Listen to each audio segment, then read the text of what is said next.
veamos una serie de actividades extra. Recordemos que dentro de cada tema hemos realizado una serie de actividades que están apartadas de la sección propiamente dicha de actividades que se debe incorporar dentro del cuaderno de trabajo. Dentro de las actividades extra, comencemos por el orden de temario. Dentro del tema 1 se comenzó con unas cuestiones previas. ¿Qué imagen mental tenemos de la escuela como organización? ¿Cómo hemos ido formando esta imagen en nuestra trayectoria? Respondiendo a la primera pregunta, la escuela como organización es muy compleja de definir, porque vemos que existe una diversidad muy amplia de situaciones. Más allá de esta diversidad amplia, lo primero que se ve, y si me atengo a lo vivido, que se tiende más a una tradición que a una innovación educativa. También dentro de la imagen mental de la escuela como organización, puedo encontrar perfectamente que existen siempre enfrentamientos de intereses y también de creencias dentro de la propia institución educativa. Dentro de un centro no vamos a tener de acuerdo a absolutamente todos los profesores, lo dudo mucho, honestamente. ¿Y cómo hemos ido formando esta imagen en nuestra trayectoria? Sencillamente a través de la experiencia. ¿Cómo? Observando. Si tú vives una experiencia dentro de tu propio centro educativo en el que ves que hay una serie de rifirrafes entre los profesores, que es muy complicado lograr ese consenso dentro de absolutamente toda la comunidad educativa, incluso si me apura, si me paro a pensar en los 2 años de educación infantil que estuve en la carrera, que llegué a realizar un prácticum. En ese centro había también problemáticas para llegar a un acuerdo en la comunidad educativa. Por ejemplo, se quería llevar a cabo el trabajo por proyectos durante todos los trimestres. Sin embargo, los padres no estaban de acuerdo porque pensaban que el libro era necesario, que las fichas en educación infantil eran necesarias y que realizar trabajos por proyectos mermaba la educación de sus hijos. Al final se logró solamente realizar trabajos por proyectos un trimestre, el último trimestre, porque el resto no. Y más allá de las experiencias positivas de ese único trimestre en el que realizaban trabajos por proyectos, no lograron cambiarle la idea a los padres. Así que es muy complicado. Continuamos con las preguntas de este tema. ¿Cómo describirías los centros educativos en los que has desarrollado tu etapa de secundaria? ¿Con qué instalaciones contaba el centro? ¿Cómo estaba distribuida el aula? ¿Cómo estaba equipada? ¿Qué tipo de decoración y simbología había en la clase? ¿Se trabajaba en grupo, solamente de forma individual? ¿Recuerdas qué números de alumnos había en clase? ¿Sabías qué criterios se utilizaban para la distribución del alumnado por cursos? ¿Las familias acudían al centro de forma habitual? ¿El centro realizaba salidas y actividades extraescolares? ¿Qué recuerdas de las personas que ocupaban los cargos directivos? ¿Alguna vez participaste en el consejo escolar? ¿Qué recuerdos tienes de la dirección? ¿Y si habían clases por la tarde? ¿Cómo se distribuían las materias a lo largo de la jornada? Voy a describir cómo era mi centro de educación secundaria. Era un centro de 3 plantas, dependiendo del curso había 3 o 4 líneas. Actualmente esto ha cambiado, sé que en el bachillerato hay 2 líneas, cuando antes había 3 líneas de bachillerato. Desconozco el motivo de esa reducción de las líneas. Es un centro que disponía también de su biblioteca, de su despacho de director, del gimnasio, había 3 patios, uno dentro de la entrada, que era como el patio de los mayores, que ahí se iban básicamente los que estaban en bachillerato, otros 2 patios, donde había aquí unas pistas y en el otro lado otras pistas. Y en el fondo estaba el gimnasio. Luego se había hecho un módulo nuevo dentro del centro que era para realizar desdobles que se realizaron en primero de la ESO, porque habíamos muchos en clase y desdoblaban la mitad de dos cursos, concretamente el C y el D, se desdoblaba la mitad de cada uno para formar una clase desdoblada. Esto era porque el C y el D tenían los estudiantes más problemáticos de que eran repetidores. Eso es cierto que también en el grupo A y en el grupo B había repetidores, pero no en la gran cantidad como en el grupo C y D. El aula era un aula normal, tradicional, y no había ninguna novedad. ¿Cómo se trabajaba? ¿Qué tipo de decoración había en el aula? Pues decoración, no había decoración, no, nada. Luego, ¿cómo se trabajaba? Pues depende. Normalmente se trabajaba individual, menos en algunos casos, algunas asignaturas que hiciéramos trabajo en grupo. Normalmente la regla era individual. Luego, el número de estudiantes llegaban a 30, 31, 32, depende. Y también el criterio. En primero de la ESO sé que había un criterio puramente de las clases de donde venían de primaria, ¿no? Sé que, por ejemplo, en mi clase metieron a todos los que estaban conmigo en primaria, que entraron en mi instituto, y entraron los que correspondían a las clases de otros centros de educación primaria, ¿no? O sea, pues todos los que pertenecían a la del colegio tal, lo metían en mi aula. Y luego, en cuanto a repetidores, había más repetidores en el C y en el D, pero también había repetidores en el A y en el B. Otro criterio de distribución a partir de tercero de la ESO, bueno, tercero y cuarto de la ESO, un criterio tanto de optatividad como de las personas que estaban en diversificación. Y en bachillerato fue puramente optatividad. Eso sí, siempre el grupo B era humanidades mezclado con el tecnológico, porque tanto humanidades como el tecnológico eran los que tenían menos personas. Sorprende, porque no tiene nada que ver. También en cuanto a criterios de tutores había un poco de descontrol. Por ejemplo, en segundo de bachillerato, mi profesora de biología era tutora del B, porque solamente le daba la hora de estudio, que tenían una hora de estudio, pero no le daban ninguna asignatura más. Tiene más sentido que mi profesora me lo hubiese dado, o sea, hubiese sido nuestra tutora, porque teníamos con ella tanto biología como ciencias de la Tierra y del medio ambiente. Pero bueno, había no sé yo los criterios que tuvieran. En fin, ¿se realizaban actividades extraescolares? ¿Salidas? Sí, se realizaban tanto excursiones como actividades extraescolares.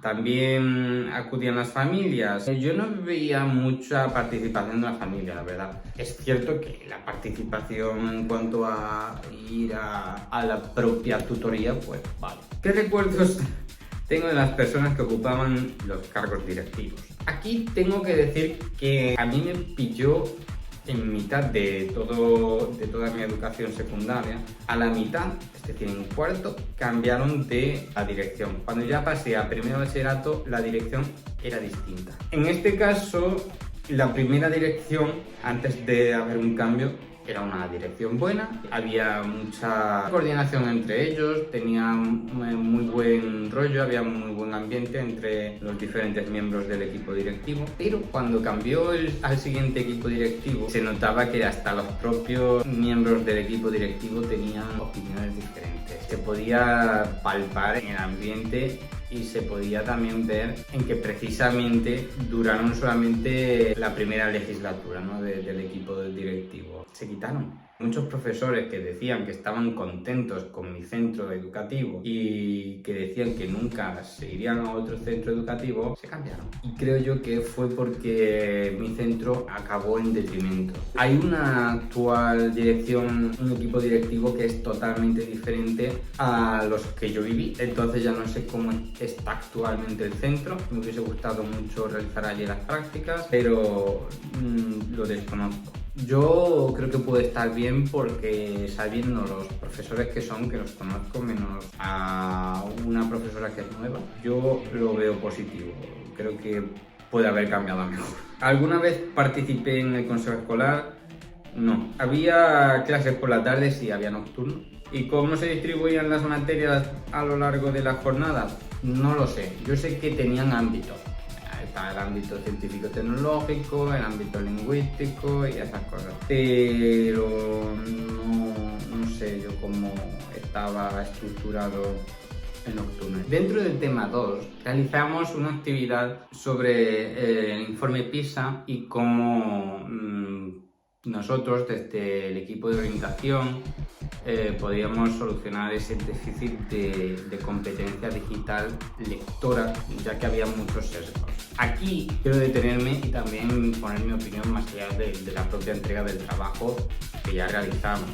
¿Cómo mejorar la competencia digital a nivel lector? Podemos crear proyectos educativos, tanto de formación del estudiantado en términos de competencia digital, como también crear un proyecto transversal, no único y exclusivo, sino que sea transversal. En este sentido, si es transversal, en cada asignatura podríamos tener un diseño de competencia digital diferente. Me refiero, no es lo mismo la competencia digital dentro de las asignaturas científicas, donde podemos tener una serie de situaciones de aprendizaje que fueran enfocadas en la realización de proyectos científicos, que se tenga que buscar información verídica, donde encontrar la formación verídica, frente a lengua, donde podemos tener una competencia digital enfocada en unas situaciones de aprendizaje para crear periódicos llenos de sesgos, analizar los periódicos y ver qué sesgos existen, ya no solamente noticias falsas, sino dentro de las propias noticias, cómo intentan persuadirnos y manipular los datos para que parezcan diferentes. Los que venimos de la psicología tenemos una formación que podemos asesorar a los profesores para conocer esos sesgos, cómo están construidos, para poder enseñárselos a los estudiantes. Si no, también nosotros desde el departamento de orientación podemos realizar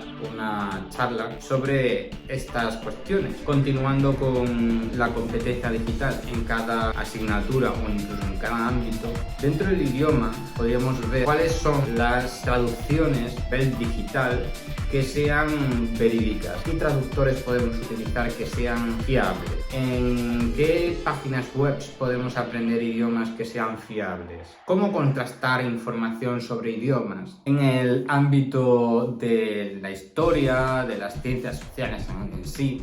Podemos tener también una competencia digital más específica, como situaciones de aprendizaje donde se traslade al estudiante a entornos virtuales como los museos que tienen guías virtuales. Tú puedes entrar en el Museo del Prado y tienen una visita al museo online. Eso podemos utilizarlo para situaciones de aprendizaje. Las ciencias sociales tienen sus procesos de investigación y podemos llevar a cabo lo mismo que con las ciencias normales, las ciencias formales. Esa parte de búsqueda de información, la fiabilidad, cuáles son los nichos donde podemos buscar esa información. También en el área artística podemos encontrar competencia digital, ya no solamente lectora, sino competencia digital en sí, recursos de dibujo a través de aplicaciones diseñadas para el diseño gráfico, valga la redundancia. La música, cómo encontrar música que no tenga copyright.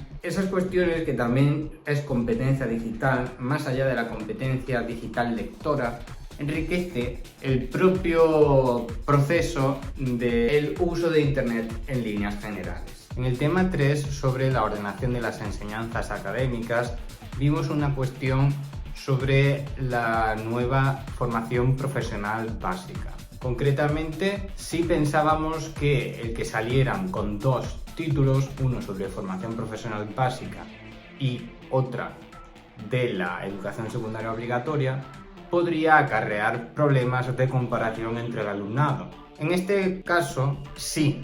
Yo creo que podría acarrear problemas. ¿Cómo lo resolvería? Sinceramente lo resolvería por la orientación vocacional. ¿Tú quieres una formación profesional? Pues vale, utiliza la formación profesional básica como una vía para llegar a la formación profesional media. Y ojo, que no tiene por qué ser así, porque ya se sabe que también escogiendo la educación secundaria obligatoria por la vía normal, también se puede llegar a la formación profesional media. Sin embargo, hay otra cuestión, y es que uno de los dos títulos es de formación profesional. Sí, dicen que la formación profesional básica no es profesionalizante. Por contra, si observamos toda la oferta académica de formación profesional básica, vemos que son trabajos. Por ejemplo, la formación profesional básica de limpieza de hogares o la de servicios administrativos básicos.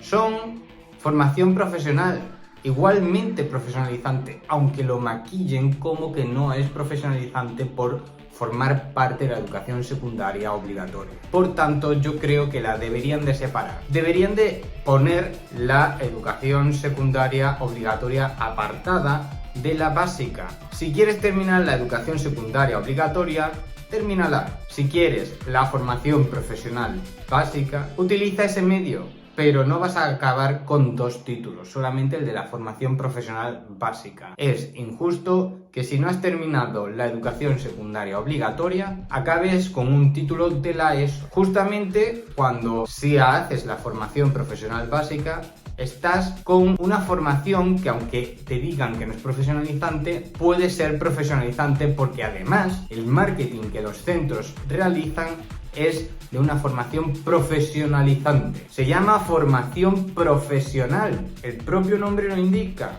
Entonces, seamos sinceros y replanteemos cómo está esta cuestión actualmente en la ley, porque está un poco entre Pinto y Valdemoro. No lo veo justo, ni lo veo que lo hayan hecho muy pensado, sinceramente. Resumiendo, se tiene que separar la formación profesional básica de la educación secundaria obligatoria. No se puede obtener ambos títulos. Sí, se está profesionalizando, si no, desprofesionaliza la formación profesional. No la llames formación profesional, pero algo tenéis que replantearlo de alguna forma, porque no está bien encajado del todo. No lo veo muy claro. Dentro del tema 3, Begoña nos creó una situación de aprendizaje donde se daba el siguiente escenario. Había un grupo de personas dentro del centro educativo, un grupo de profesores que estaban trabajando en equipo, y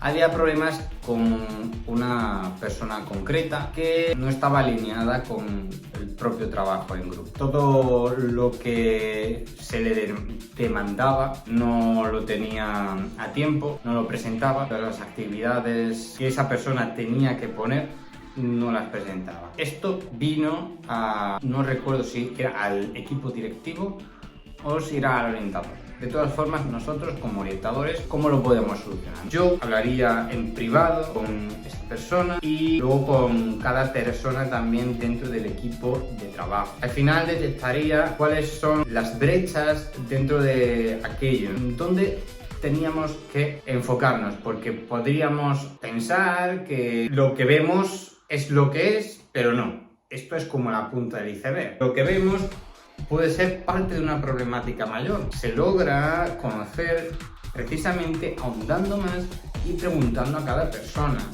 ¿Por qué? Porque podemos obtener datos que, si lo preguntamos de una forma colectiva, no va a ser igual. Ya sabemos desde la psicología que existe una presión social y no nos queremos señalar cuando estamos en grupo. Si lo hacemos de forma individual, vamos a obtener unas respuestas totalmente diferentes. Por lo cual, una vez que ya juntemos todas las respuestas individuales, tenemos una visión más global del problema. Una vez que tengamos esa visión global del problema, sabemos dónde atajar, cuáles son todas las líneas diferentes por donde tenemos que atajar. Luego habría que hablar con los distintos miembros del equipo. Concretamente, se necesita aglutinar al equipo, se necesita unir. Para unir, no solamente tenemos que centrarnos en los que no están alineados, sino también en los que están alineados, para saber cómo poder hacer llegar a los alineados con los que no lo están. Los alineados se pueden quejar de los no alineados, pero no saben cómo unir a los que no están alineados. Ahí es donde nosotros tenemos que aportar una serie de conocimientos y una serie de competencias. También se pueden trabajar esas competencias dentro del grupo para que lo adquieran, porque quizás no tienen unas competencias de trabajo en equipo o de comunicación, que la comunicación además es vital en el trabajo en equipo, porque el trabajo en equipo no deja de ser una serie de interacciones sociales y la interacción social se realiza por comunicación. Y la comunicación es vital. Se necesita saber comunicar, se necesita saber ser asertivos, se necesita saber negociar, consensuar. Todo eso se necesita conocer. Dentro del tema 4 se realizó una actividad de lectura que trataba sobre el currículum. Y después nos realizaba una serie de preguntas para reflexionar. Para empezar, ¿qué pensamos del currículum? Para mí el currículum, y lo tenía ya claro porque también he estudiado todos los cursos de educación infantil, para mí el currículum es unas pautas de conocimientos, de habilidades y de procedimientos que se deben de adquirir en cada momento educativo. En definitiva, es una forma de legislación para pautar a los profesores que deben enseñar en cada momento. ¿Cómo se organiza en la escuela? Este currículum en las escuelas, actualmente con la LOMLOE, creo yo que cambia. Cambia porque ese saber, que serían conocimientos, ese saber ser, que son actitudes, y ese saber hacer, que son habilidades, ya es diferente, porque no se practican en las actividades meramente, sino tenemos ese diseño universal de aprendizaje y situaciones de aprendizaje. Si unimos esto del currículum dentro de la organización escolar, vamos a darnos cuenta de que va a ser más rico el aprendizaje. Ese currículum se logra de forma más eficaz. Una situación de aprendizaje es un escenario real posible de una cuestión de nuestra materia. En ese escenario vamos a desarrollar habilidades y actitudes, más allá de los conocimientos que ya estamos desarrollando en la propia teoría. Es más fácil lograr la parte del saber hacer y del saber ser. ¿Qué, cómo y cuándo enseñamos? ¿Qué enseñamos? Pues eso, habilidades, actitudes, conocimientos o, si lo prefieren, contenido. ¿Cómo? Lo ideal sería a través de diferentes metodologías activas, adaptándonos al diferente proceso de enseñanza-aprendizaje que pueda tener nuestro estudiantado. En este sentido, si un estudiante tiene un estilo de aprendizaje diferente, puede que una metodología activa le sea más adecuada. Sin embargo, debido a los recursos que disponemos hoy día, esta situación idílica es meramente una utopía. No se puede realizar. Entonces, para ello tenemos que tirar de diseño universal de aprendizaje e intentar que con el recurso que tengamos, que es un profesor para 30 personas, intentar adaptar una misma clase a la diversidad de alumnos que podamos encontrarnos. ¿Cuándo lo enseñamos? Cuando nos pauta en la ley. Todo lo que queramos saber, vamos a la ley y allí está. En el último tema sobre cultura escolar, coincide la actividad que hicimos en clase con la actividad que se pide en el propio cuaderno de trabajo. Por tanto, no voy a repetirlo porque no quiero ser redundante y no tiene sentido. Pero así ya se conoce que esa actividad extra que hicimos en clase coincide y ya se habrán dado cuenta que conocen la respuesta a la pregunta. Aquí finalizaría todas las reflexiones y todas las actividades dentro del cuaderno de trabajo. Ha sido un placer reflexionar con todos y con todas, y hay muchísimas reflexiones que se pueden llevar a cabo de la educación y de la orientación educativa. Es una situación muy compleja, hay mucho que mejorar, mucho en lo que tenemos que reflexionar, porque el pensamiento crítico y la creatividad son competencias que son fundamentales para nuestro futuro laboral, ya no solamente en el ámbito educativo, sino en todos los ámbitos se piden creatividad, se pide pensamiento crítico y flexibilidad, porque el mundo es cambiante, el mundo es mejorable y no todo lo que tenemos es bueno, con lo cual siempre se puede progresar. Es cierto que para el progreso muchas cuestiones tenemos unos límites, pero dentro de nuestros límites, si hay un margen de acción, aunque sea pequeño, que lo aprovechemos para realizar innovaciones y mejorar la educación, que aunque tenga su matiz, la educación es el arma más poderosa para cambiar el mundo, como decía Mandela, aunque, insisto, tiene su matiz, porque existen otros agentes de socialización. Sin embargo, para evitar que los otros agentes de socialización tengan más peso, la escuela puede llevar a cabo un proceso de concienciación. Para ello tenemos que realizar una revolución educativa, una revolución de materias y también cambiar el propio pensamiento a nivel de docente, porque nosotros no somos únicos. Hay muchas cuestiones que son importantes para nuestro estudiantado que se deben de adquirir y que no podemos adquirir porque tenemos un pensamiento cerrado. Este es mi aula, esta es mi clase y lo que yo sé es lo único que vengo yo aquí a dar. Otras cosas no. Me parece lícito lo que piensan los docentes así, pero si queremos una sociedad mejor, nosotros que obligatoriamente van a pasar niños y niñas por nuestro aula, tenemos la oportunidad, una gran oportunidad de concienciar a estos niños, a estas niñas, para que su futuro sea mejor. Un futuro mejor en todas sus áreas vitales, porque muchas cuestiones que son problemas actuales se dan en otras áreas que no se tocan en la escuela y que se deben de tocar. Podría extenderme aquí muchísimo más, pero no lo voy a hacer porque tengo límite de tiempo y esto sería un melón muy largo, muy grande.